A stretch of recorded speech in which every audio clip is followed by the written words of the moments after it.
Mas, alas kandangnya itu sekam dicampur dengan bahan lain nggak? Terus berapa bulan sekali diganti? Dan juga ketebalannya berapa?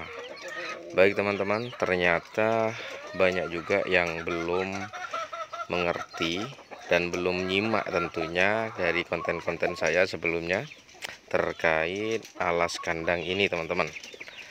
Mari kita bahas. Assalamualaikum warahmatullahi wabarakatuh. Salam sejahtera bagi kita semua. Teman-teman, hari ini kita akan membahas terkait alas kandang teman-teman.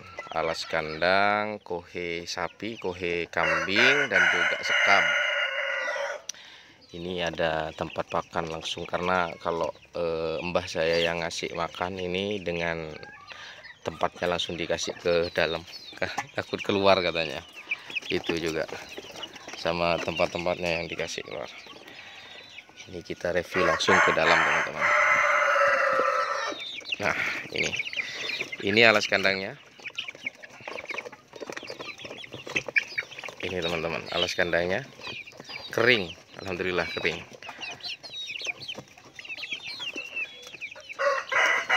Tadi malam hujan dari jam 1 malam sampai jam setengah 4 teman-teman. Ini bisa dilihat teman-teman, masih basah tanahnya. Jadi ini kelembapan luar biasa di sekitar kandang. Cuma alhamdulillahnya di sekitar ini, di dalam alas kandang ini tidak kena tampiasnya teman-teman, karena tadi malam mungkin hujannya tidak angin kayak gitu. Oh iya, terkait alas kandang campuran untuk sekam itu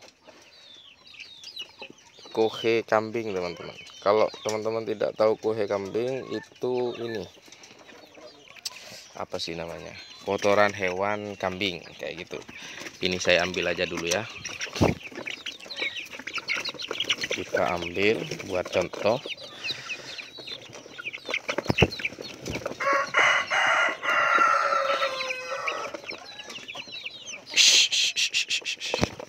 Kita ambil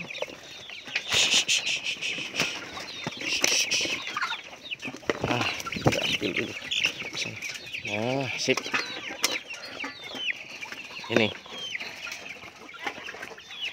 Ini teman-teman, ini adalah kohe kambing yang kayak sukro, ini kayak kacang. Ini adalah kohe kambing.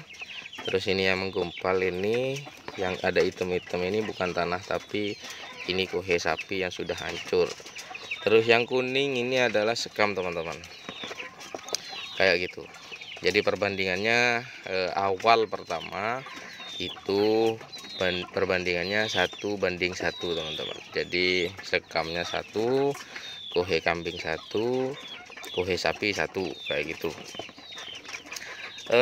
Apakah terus seperti itu? Enggak teman-teman. Jadi kalau misal musim hujan kayak tadi malam ini hujannya full, biasanya saya tambahin sekam. Kenapa? Karena agar daya seratnya itu cukup tinggi. Kalau daya seratnya cukup tinggi, jadi mengurangi kelembapan yang terjadi di alas kandang itu teman-teman, kayak gitu. Jadi saya selalu tambah untuk sekamnya kayak gitu. Sekam sekam mentah terus kering, tentunya harusnya kering kayak gitu. Jadi langsung saya tambah. Untuk kohe-kohenya enggak saya tambah teman-teman, karena saya rasa itu cukup dari awal kayak gitu. Terus pertanyaan kedua, berapa bulan sekali perawatan? Enggak nentu ya. Kalau saya nambah kohe itu nambah sekam itu enggak nentu. Kalau semisal dirasa cukup lembab, saya tambahi sekamnya kayak gitu teman-teman. Paling untuk pengaduan ya, kalau yang saya sering lakukan itu pengaduan yang pernah saya buat videonya, saya aduk kembali. Jadi yang lapisan bawah itu saya angkat untuk dibalik kayak gitu teman-teman. Itu yang saya lakukan biasanya 1 bulan sekali kayak gitu. biar yang bawah itu ketarik ke atas, yang atas itu ketarik ke bawah, kayak gitu teman-teman. Hanya terkait posisi itu saja. Untuk selebihnya saya rasa aman-aman saja, sampai 1 tahun lebih itu aman-aman saja alas kandang ini teman-teman. Karena ya sifatnya ayam itu eker-eker kayak gitu teman-teman. Terus yang ketiga, ketebalan. Nah, ketebalan ini harus dipikirkan dengan penghalang ini juga teman-teman. Karena kenapa? Karena pernah saya lihat di Facebook, penghalang ini terlalu rendah, jadi dia ngambil mungkin sekitar 20-an. Nah, terus ketinggiannya 10. Nah, kalau waktu ayam eker-eker, nah itu keluar kayak gitu teman-teman. Makanya ini harus dipikirkan. Ini 30 punyaku, ini pinggirnya ini 30, sama yang atas juga itu 30. Terus ketebalan diusahakan 5 saja, 5 cm saja kayak gitu teman-teman. Jadi ada rongga 25 untuk menahan ketika ayam itu eker-eker kayak gitu. Jadi perlu diperhitungkan juga, karena kita pakai sekam ini tidak hanya untuk menyerap kotoran ayam itu, tapi kita kembalikan sama sifat asli ayam, yaitu kesukaan ayam itu eker-eker teman-teman. Nah, ketika sudah eker-eker, maka tentunya hasil eker-eker kayak gini nih, ini alasnya ini akan keluar kemana-mana teman-teman, kayak gitu. Kalau semisal penahannya cukup kurang tinggi kayak gitu teman-teman.